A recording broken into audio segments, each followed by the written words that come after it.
You know the drill. Pick up your Bandai Spirits Dragon Ball figures at Big Bad Toy Store at the link in the description. Dragon Ball, horror, kaiju, and more. Steven's Toy Reviews. Hey there, collectors. It's going to be Steven here, and today we have a review of the newest Malibu Goku. What? No, today we have a review of the new standard Goku for the SHF lineup, and that is going to be the superhero version of Goku. Now, when I say standard, basically it just means the base form of Goku.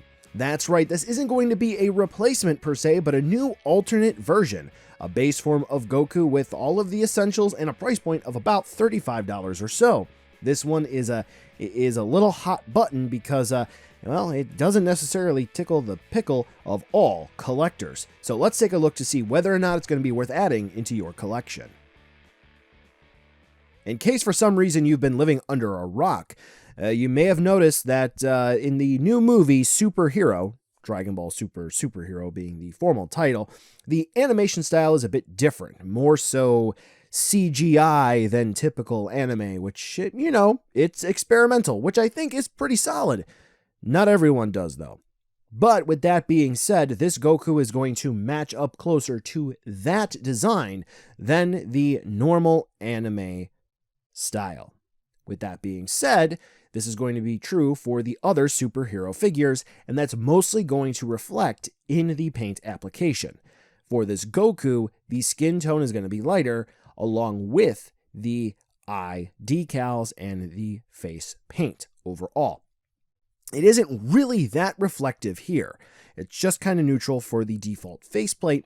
However, as we continue on and we take a look throughout the rest of the accessories, it becomes a bit more apparent.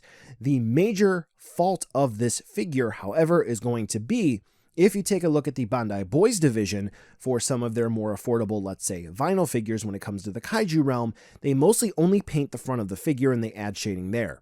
That's going to be the same on this figure.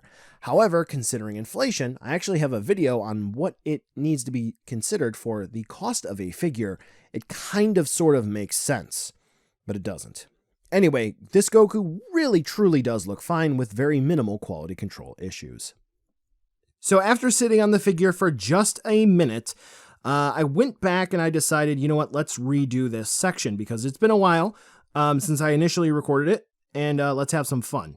So this Goku is basically going to be the Saiyan Raised on Earth Goku body with a couple of changes, and you might say, no, that's not true. I'm going to say, yes, it is, and I will show you the definitive proof. So for Goku, you know, obviously we're going to have the head attachment, which is going to be on a ball joint.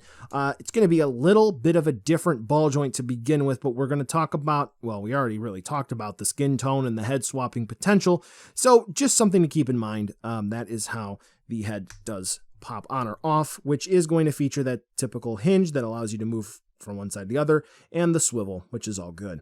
The neck allows forward and back movement, so Goku can look about that far down, that far up, and twist and turn as usual.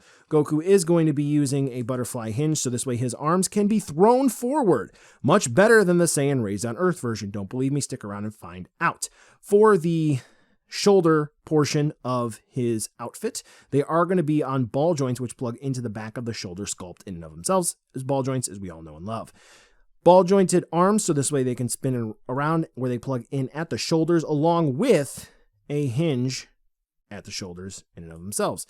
So this way Goku can T-pose approximately that well. Okay. But dedicated bicep swivels, so this way Goku can spin his arm around, along with double hinge elbows, which is good. Wrist joints, going to be the same as usual. Hinge, swivel where they plug in, and the hands plug in on ball joints. Cool. We do have ball jointed ab crunch, really good rocking from side to side movement, forward and back, ball jointed waist, no big deal. Ball joints where the hips plug in, so this way they can go forward and back. Look at that range of movement, which is really solid. And he can split out to the side on hinges. We do have dedicated thigh swivels along with double hinge knees. And for the ankles, we have barbell style or double axis ball joints, very cool, with toe hinge. And the ankles spin around as well. And don't forget, little swivel here for the belt tie. Goku's articulation may seem identical, but there are going to be some changes to joint tolerances and to the degree of range of movement. Don't believe me? Let's go ahead and let's talk about that real quick. So here's going to be a side-by-side comparison with the Saiyan raised on Earth Goku. And, well, first and foremost, here's going to be a relatively neutral pose, not that big of a deal. However, as we continue to look at the figure and the side-by-side poses, you can see that when they're going to do the splits and using the ankle rocker, the superhero Goku can do the splits a little better, along with using the ankle rocker movement. We can then see when they're looking to bend forward more, the superhero Goku is not only able to bend forward a little more, but he's able to throw the shoulder butterfly hinges forward a bit more. And then also when it comes to raising his leg and get that hinge used better for the knee, the superhero Goku is able to do that. The paint and sculpt comparisons and so forth are also included here, so we're double dipping. There you go. Accessories time, and this is going to be really where this Goku shines. The standard hand parts that we're going to get with pretty much any Goku release, and we're going to get 3 alternate faceplates aside from the standard. So let's go ahead and take a look at the alternate faceplates, where we're going to have the normal neutral faceplate, okay, except for this time he's going to be looking off to the side. Pretty cool. Then we're going to get a yelling faceplate, which is really, really neat. Very, very cool. I do like this one. And then probably my favorite faceplate that comes with pretty much any Goku, the gritting teeth, super wide-eyed faceplate. Great, amazing. I love this. Let's go ahead and do a couple of action shots so this way you can see what this Goku is about. Now a 360 spin view, and that's going to be it. Remember, this is a budget release. It is meant to be collector friendly, $35. We're not going to get a spirit bomb, a Kamehameha. We're not going to get all that because this is meant to be super entry grade, and that's about it. I'm going to go into that just a bit more. For those of you who maybe need a refresher for the hands that Goku comes with, Splayed hands, Kamehameha hands, fighting karate hands, and instant transmission hand. If you need effect parts or support stands, you know I got videos to help you out. And here's going to be a size comparison with all of the Saiyans from the superhero movie. Well, the Saiyans that we know and love, Goku, Gohan, and Vegeta all together. So this way you can get an idea of how your display is going to look. So buy now, skip, or wait for a deal. This is not meant to really replace the Saiyan raised on Earth Goku. This is meant to be supplement to that release, as well as pretty much the other Goku releases that we've had so far. Why?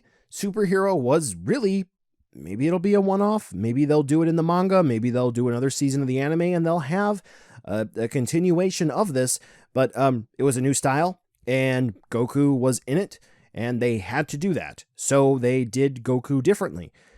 Head swapping is not really going to be the goal here with this figure. Maybe it'll match up with Super Saiyan God skin tone, but if you want to do more so formal head swapping, you do it with the Saiyan raised on Earth. It's not replacing it. It's just existing alongside it. And that's fine. I like it. It's a good figure. There's a lot of hyperbole out there that the figure is trash. Don't listen to it. It's another budget Goku. It's good. Well, collectors, that brings us to the end of the video today, and I just wanted to take a second to thank you so much for watching. Now, you've heard a lot from me. I'd like to hear a little bit from you. Drop in the comments down below whether or not you liked it, you hated it, or maybe you were somewhere in between. I also want to take an extra second here for a nice, humongous thank you to all the patrons for SDR over the last month who have really helped the channel grow into what it can be today. So to all of you, 2 big thumbs up. Thank you very much. And now the end card should be popping up, which will give you a few clickable links, like maybe to subscribe or head on over to my Patreon, or some short URLs like to my social media or to my Teespring store. There's also a video I hand selected for you, so if you want to watch another STR video, I hand selected some good content for you to watch, so definitely check out that video. Thank you again so much for watching, and I'll catch ya in the next video.